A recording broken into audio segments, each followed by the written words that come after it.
आपल्या सगळ्यांचं पुन्हा एकदा स्वागत. संभाजीराजांनी वयाच्या अवघ्या 16व्या वर्षी ज्या पद्धतीनं ग्रंथ लिहायला सुरुवात केली आणि त्याचप्रमाणे नाशिक मधील 16 वर्षीय चारू दत्तनही तसाच प्रवास सुरू केलेला आहे, मात्र एका वेगळ्या पद्धतीने. कसा पाहूयात.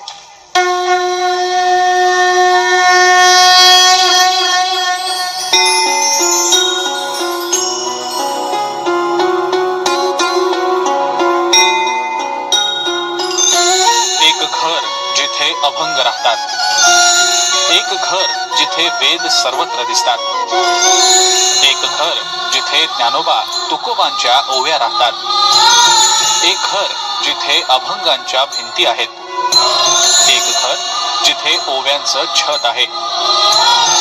चला एका अशा घरात. महाराष्ट्राला संतांची मोठी परंपरा लाभलेली आहे आणि या संतांचे अनुयायी, त्यांचा भक्तगण देखील तेवढाच मोठा आहे. मात्र नाशिकमध्ये आज आपण अशा एका भक्ताला भेटणार आहोत की ज्याचं संपूर्ण कार्य आणि ज्याची दिनचर्या ही अत्यंत आश्चर्यकारक आणि चमत्कारिक आहे. कोण आहे हा भक्त आणि नक्की त्यानं या सगळ्या भक्तीपायी काय केलंय आपल्या घरामध्ये, बघूयात या खास रिपोर्ट मध्ये. नाशिकमध्ये राहणाऱ्या थोरात कुटुंबाचं हे घर. या घराच्या भिंती, दरवाजे, स्वयंपाकघर, बेडरूम हे वेदांनी आणि मंत्रांनी भरून गेलंय. या घरात राहणारा 16 वर्षांचा चारू दत्त याला एक दैवी चमत्कारच म्हणावा लागेल. वयाच्या 10व्या वर्षांपासून तो फक्त लिहितो आणि लिहितोच आहे. असंख्य अवघड आणि सर्वसामान्यांच्या समजण्या पलीकडचे श्लोक, संतांची वचनं, ओव्या, अभंग, धर्मग्रंथ.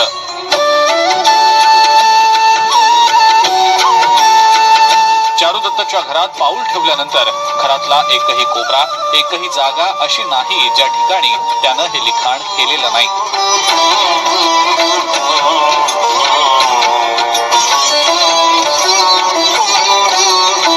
नाशिकमध्ये राहणाऱ्या आणि इयत्ता 10वी इतक्यात पास झालेल्या चारुदत्त थोरात याच्या घरात आपण प्रवेश केल्यानंतर जो काही नजारा आणि जे काही दृश्य आपल्याला बघायला मिळतं ते निव्वळ चमत्कारिक असंच म्हणावं लागेल. चारुदत्त खरं तर 10वी आता पास झालेला आहे आणि त्यांनी 11वी मध्ये प्रवेश घेतलेला आहे. मात्र त्यांचं संपूर्ण घर हे जणू एखाद्या वेदाचं भांडारच झालंय, असं परिस्थिती आणि असं चित्र या घरामध्ये आल्यानंतर बघायला मिळतं. घरांच्या भिंतीवर, पंख्यावर, घड्याळावर, स्वयंपाकघरातल्या ओट्यावर, भांड्यांवर, कपाटावर, खिडक्यांवर जिथे जिथे म्हणून जागा दिसेल तिथे 16 वर्षांच्या या चारू दत्तनं मोठ्या साधू महंतांना देखील जमणार नाही असे ज्ञानेश्वरीतले पाठ लिहून ठेवले आहेत. लहानपणापासूनच चारू दत्त हुशार आणि इतरांपेक्षा वेगळा आहे. मित्र होते, मात्र त्याचं मन हे वेगळीकडेच होतं. त्याला लहानपणापासूनच अभंग, कीर्तन, देवासंतांच्या गोष्टी ऐकायला आवडत असत. मात्र जसा चारुदत्त मोठा होत होता तसतसा त्याच्यातल्या प्रगल्भतेचा अनुभव घरच्या लोकांना येत गेला. ज्या वयात मुलं कॉलेजच्या कट्ट्यावर बसून मजा करत असतात त्याच वयात चारुदत्त वेगवेगळ्या विषयांवरचे धर्मग्रंथ लिहितो आहे.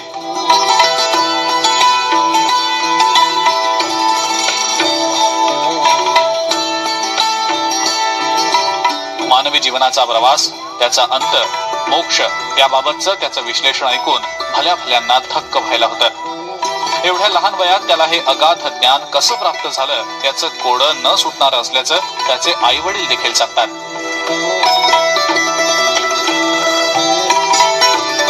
आमच्या पोटी आम्ही असं काय पुण्य केलं होतं की आमच्या पोटी असा मुलगा जन्माला आला. आम्ही तर त्याला अगदी म्हणजे त्याची सेवा नाही तर ही साक्षात विष्णूची, देवाची सेवा आहे. त्याचं अगदी म्हणजे खाण्यापासून तर अगदी छोट्या छोट्या गोष्टी सुद्धा म्हणजे एका कृष्णाच्या जशा खोळी होत्या तशा त्या, जसं यशोदा मैयाला कृष्णाची जसं म्हणजे अनुभव आलेला आहे तसा मला येतो. चारू दत्ताचं लिखाण हे गेल्या 2 ते 3 वर्षापासून या ठिकाणी घरात चालू आहे. त्याचा अभ्यास पाहता हे संतांप्रमाणे त्याचं हे लिखाण झाले. त्याचं कोणत्याही प्रकारचा ग्रंथ न वाचता आणि कोणत्या प्रकारचा संस्कृत या विषयाचा अभ्यास नसताना त्याने जे लिखाण केलेलं आहे ते वेदांमध्ये, ब्रह्मवेद, जीवनवेद या प्रकारच्या वेदांमध्ये त्याचं लिखाण होत आहे आणि सातत्याने चालू आहे. चारू दत्तच्या आई वडिलांचे अनुभव थक्क करून टाकणारे आहेत. एकदा समाधी अवस्थेत लिहिण्यासाठी बसलेला चारुदत्त तब्बल 12 ते 15 तास सलग लिहितच असतो. अनेकदा मध्यरात्री बंगाली, कन्नड तसंच इतर भाषांमध्ये अस्खलित संतांच्या ओव्याही म्हणतो. अनेकदा तर मध्यरात्री उठून लिखाणही करतो. विशेष म्हणजे एवढं सारं लेखन करून देखील चारुदत्तला 10वीत 80% मार्क्स मिळाले आहेत. धर्म, ज्ञान, मुक्ती, स्वर्ग, नरक, मोह या आणि अशा अनेक विषयांवर चारुदत्त धर्मशास्त्राला आधारभूत असे संदर्भ देत त्याचं विवेचन करतो. चारुदत्तचे आषाढी वारीबाबत तसंच नाशिकमध्ये होणाऱ्या सिंहस्थाबाबत सडेतोड विचार ऐकून कोणी महात्मा किंवा मोठा संत आपल्याशी बोलत तर नाही ना असा भास आपल्याला होईल. लोकांनी लोकांसाठी करा अशी एक भूमिका आहे आणि योग्य काळी हे सर्वत्र प्रस्थापित होईल. आता आपण आज समाजात पाहतो, समाजात संगत बिघडते, समाजात लोक वाईट मार्गाने जातात. का? कारण की याला मूळ ज्ञान नाही, संस्कार नसतील तर काही नसेल. विज्ञान आहे परंतु विज्ञानामध्ये अज्ञानता नाही पाहिजे. विज्ञान असेल परंतु त्यामध्ये संस्कार ही सर्वात मोठी बाब आहे. गेल्या काही दिवसांपासून चारुदत्तची ही प्रगल्भता पाहून घरचेच नाही तर परिसरातले लोकही थक्क झालेत. चारुदत्तच्या या वर्तनाबाबत वेदशास्त्राच्या अभ्यासकांना हे एक वेगळंच रसायन असल्याचं वाटतंय. नाशिकचे प्रसिद्ध वेदाभ्यासक आणि धर्माला शास्त्राची जोड देण्यात ख्याती असलेले विश्वासराव साक्रीकर यांनी या सगळ्याचं विश्लेषण केलंय. हे जो तो मुलगा लिहितो आहे हे मनाने लिहित नाहीये, हा कॉन्शियस कॉस्मिकने लिहितो आहे. आणि तो जे अभंग लिहितो, जे काय त्याला सुचतं, ब्रह्मांडाच्या विविध यंत्र लिहितो, आकृत्या काढतो, हे सगळंच्या सगळं कॉस्मिक कॉन्शियसशी संबंधित असलेली गोष्ट आहे. आणि कॉस्मिक कॉन्शियस जो आहे हा प्रकाशाच्या वेगाने कुठेही जाऊ शकतो असं आपण म्हणू शकू. मन जर जाऊ शकतं तर कॉन्शियस, सबकॉन्शियस आणि कॉस्मिक कॉन्शियस अतिवेगाने कुठेही जाऊ शकतो. अवघ्या 16 वर्षांच्या चारुदत्त थोरातनं आतापर्यंत लोकांना चकित करणारे ग्रंथ लिहून काढले आहेत. बरं, त्याचा लिहिण्याचा वेग बघून तो विचार कधी करतो, पाठांतर कधी करतो आणि लिहितो कधी असा विचार पाहणाऱ्यालाही पडावा. चारुदत्तनं आतापर्यंत सकलामृत ग्रंथ, सुमनामृत ग्रंथ, अशोकामृत ग्रंथ, जीवनवेद ग्रंथ, व्यथा ग्रंथ, चिंतन ग्रंथ, ब्रह्मवेद ग्रंथ, दत्तात्रय ग्रंथ आदी ग्रंथ लिहून काढले आहेत. तर सद्गुरु चक्र, शतसुख चक्र, अज्ञानम चक्र, तुलाश्रम चक्र, कर्मयोग चक्र अशा चक्रांची निर्मिती केली आहे.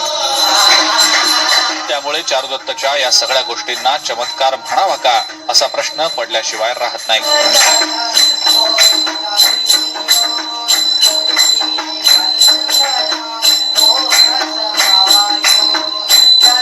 ज्ञानदेवे रचिला पाया तुका झालासी कळस अशी जरी ओवी असली तरी नाशिकच्या चारुदत्तनं मात्र आता याही पुढचा प्रवास जो आहे तो त्याच्या लिखाणाच्या माध्यमातून सुरू केलाय. चारुदत्ताचं संपूर्ण घर म्हणजे ज्ञानाचं एक मोठं भंडार झालंय. या क्षेत्रातल्या तज्ज्ञांनी आता या सगळ्या गोष्टींचा नीट अभ्यास करून समाजाला याच्यामधनं काय बोध देता येईल त्याबाबत प्रयत्न करण्याची गरज आहे. नाशिकहून कॅमेरा पर्सन आकाश येवलेसह मी चंदन पूजाधिकारी, TV9. तर आमचा स्पेशल रिपोर्ट पाहिल्यानंतर आपल्याही लक्षात आलेलं असेल की चारू आकाशा एवढा हा या आम्ही कार्यक्रमाला नाव देण्यामागचं खरं कारण काय, त्याच्याशी देखील बातचीत करणार आहोत. त्याचबरोबर मुकुंद जे आपल्या बरोबर देखील बातचीत करणार आहोत एका छोट्याशा ब्रेक नंतर.